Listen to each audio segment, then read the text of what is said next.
Bismillahirrahmanirrahim. Assalamualaikum warahmatullahi wabarakatuh. Nama saya Safira Anggini dengan NIM A1C020229.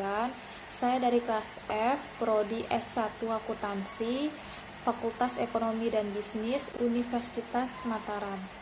Di sini saya akan menyampaikan hutum berjudul Literasi Islam dan Kemajuan Ilmu Pengetahuan.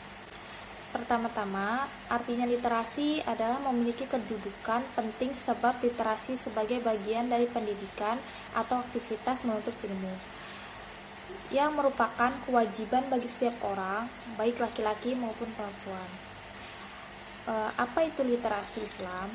Secara etimologis, istilah literasi sendiri berasal dari bahasa Latin yaitu literatus, yang artinya adalah orang yang belajar.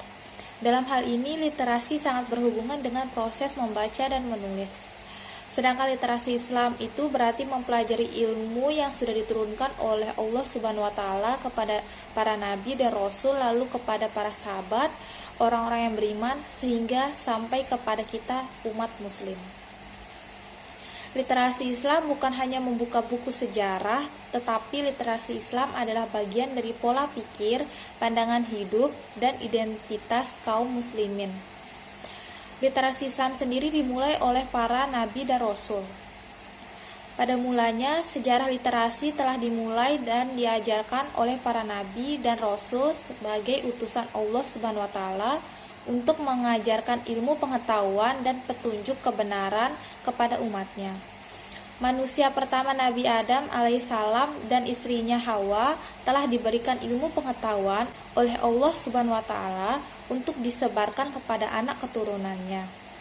Kemudian Nabi Idris sebagai keturunan Nabi Adam alaihissalam, dia adalah putra dari Qabil dan Iklimah atau putra dan putri Nabi Adam alaihissalam.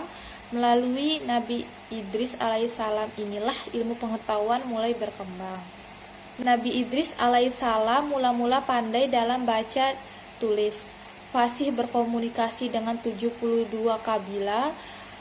Nabi Idris lincah merancak kuda, mahir menjahit pakaian dari kulit binatang, ahli dalam ilmu falak, matematika, dan giat melaksanakan berbagai proyek pembangunan. Hal ini sesuai dengan kata asal nama Nabi Idris sebagai darasa, yang artinya belajar.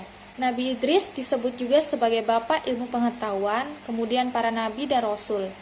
Selanjutnya juga mewariskan ilmu literasi dari para pendahulunya untuk bekal hidup bagi umat manusia. Sampai kepada Nabi Ibrahim alaihissalam sebagai bapak peradaban dan bapak para nabi. Sebab jasa-jasa beliau terhadap peradaban umat manusia dan khususnya umat Islam besar. Umat sebelumnya memang sudah memiliki budaya, tetapi belum memiliki peradaban. Nabi Ibrahim alaihissalam mengajarkan ilmu tauhid, rasa toleransi yang tinggi, bidang ilmu pendidikan, dan lain-lain. Sehingga Allah Subhanahu wa taala mengangkatnya sebagai imam atau pemimpin umat manusia. Dan tugas para nabi adalah menyampaikan literasi Islam dalam artikel dan petunjuk dari Sang Maha Pemberi ilmu untuk disampaikan kepada umat manusia agar tidak tersesat semua. Hingga sampailah malaikat Jibril utusan Allah Subhanahu wa taala yang mengajarkan kepada nabi yang terakhir Muhammad sallallahu alaihi wasallam dengan kata Iqra atau bacalah. Artinya kita sebagai manusia diperintahkan untuk membaca, memahami, dan mengamalkan apa yang sudah diajarkan oleh para nabi. Bagaimana tugas Nabi Muhammad SAW yang membawa umat manusia dari bayangan menuju cahaya. Nabi Muhammad SAW bisa dikatakan sebagai tokoh literasi yang paling sukses sepanjang zaman. Dialah yang menyempurnakan ajaran para nabi dan rasul pendahulunya. Melalui beliaulah peradaban Islam terbentuk sampai ke seluruh dunia. Peradaban Islam yang membawa cahaya, bukan sejarah, karena Islam adalah ajaran yang rahmat untuk semua. Selanjutnya, sahabat Nabi juga adalah tokoh literasi. Para sahabat yang telah dididik di madrasah banyak melahirkan tokoh literasi yang berkontribusi terhadap ilmu pengetahuan dan peradaban dunia sangat besar. Abu Bakar Siddiq, Umar bin Khattab, Utsman bin Affan, dan Ali bin Abi Thalib adalah para pengganti Rasulullah Shallallahu Alaihi Wasallam. Dalam memimpin umat Islam, mereka telah sukses dalam memajukan ilmu pengetahuan antara lain menyusun Al-Quran, memberantas buta aksara dengan banyaknya para penghafal Al-Quran, dan para pakar ilmu lainnya. Lalu selanjutnya ilmuwan pertama adalah Muslim.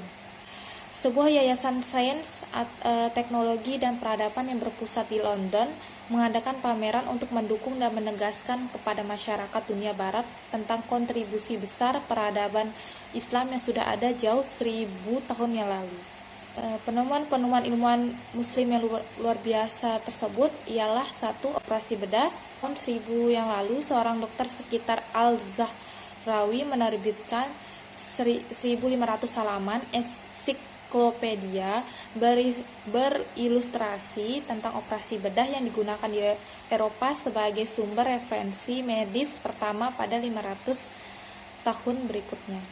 Yang kedua, kopi. Seorang Arab bernama Khalid pertama kali menemukan minuman kopi pada abad ke-9. Lalu para sufi meminumnya untuk tetap terjaga sepanjang malam untuk berdoa pada acara khusus. Ketiga, mesin terbang. Abbas bin Firnas adalah orang pertama yang membuat konstruksi sebuah pesawat terbang dan menerbangkannya di abad ke-9. Dia mendesain sebuah perangkat sayap dan secara khusus membentuk layaknya kostum burung. Yang keempat, universitas. Ternyata bahasa Arab dari universitas adalah jamiah, seperti nama tempat sholat yaitu Masjid Jami. Ini membuktikan bahwa lebih dari 1 milenium lalu ilmu pengetahuan dan agama Islam telah duduk. Islamlah yang pertama kali menyuruh manusia untuk belajar bertahan seperti wahyu pertama yang diterima oleh Rasulullah, Iqra, yang artinya bacalah. Itulah firman Allah yang pertama, satu kata tapi sejuta makna terselubung di dalamnya. Muslim mengembangkan budaya belajar di mana pertanyaan tersebut didasarkan pada ketelitian ilmiah dan eksperimen. Sebagaimana kitab suci Al-Quran banyak yang membuktikan tentang ilmu sains dan teknologi di hampir semua bidang pengetahuan. Muslim membuat penemuan baru dan penemuan dengan hasil praktis yang membantu mengembangkan masyarakat di seluruh dunia. Dunia barat mengaku kehebatan literasi Islam. Bahkan melalui para ilmuwanlah dunia barat mempelajari berbagai ilmu pengetahuan. Masa kejayaan Islam setelah Nabi Muhammad SAW dan para sahabat memimpin, Islam terus berjaya dan melahirkan banyak ilmuwan hingga para intelektual di barat mempelajari dan mengembangkan literasi dan karya-karya para sarjana muslim sampai akhirnya Eropa dan dunia baratnya mengalami kemajuan peradaban. Hingga kini, ironisnya dunia Islam kini malah mengalami kemunduran peradaban. Karena umatnya tidak lagi mempelajari literasi Islam, malah banyak meninggalkannya. Al-Quran seperti Play Store. Hakikatnya Al-Quran adalah gudang ilmu. Ilmu itu ibarat zaman sekarang adalah software atau aplikasi program yang dibutuhkan untuk review difference hal yang punya kegunaan masing-masing, yang beroperasi sistematis, selalu diperbaruan lewat Play Store yang tidak lain adalah gudang aplikasi. Bagaimana kita mau update aplikasi kalau kita tidak punya Play Store? Itulah salah satu fungsi Al-Quran. Al-Quran sudah ketinggalan zaman? Tidak. Sebenarnya mereka hanya salah memposisikan Al-Quran dan dirinya. Allahu a'lam. Sekian dari kultum saya. Mohon maaf bila ada salah kata yang disengaja maupun tidak disengaja. Mohon dimaklumi. Terima kasih. Assalamualaikum warahmatullahi wabarakatuh.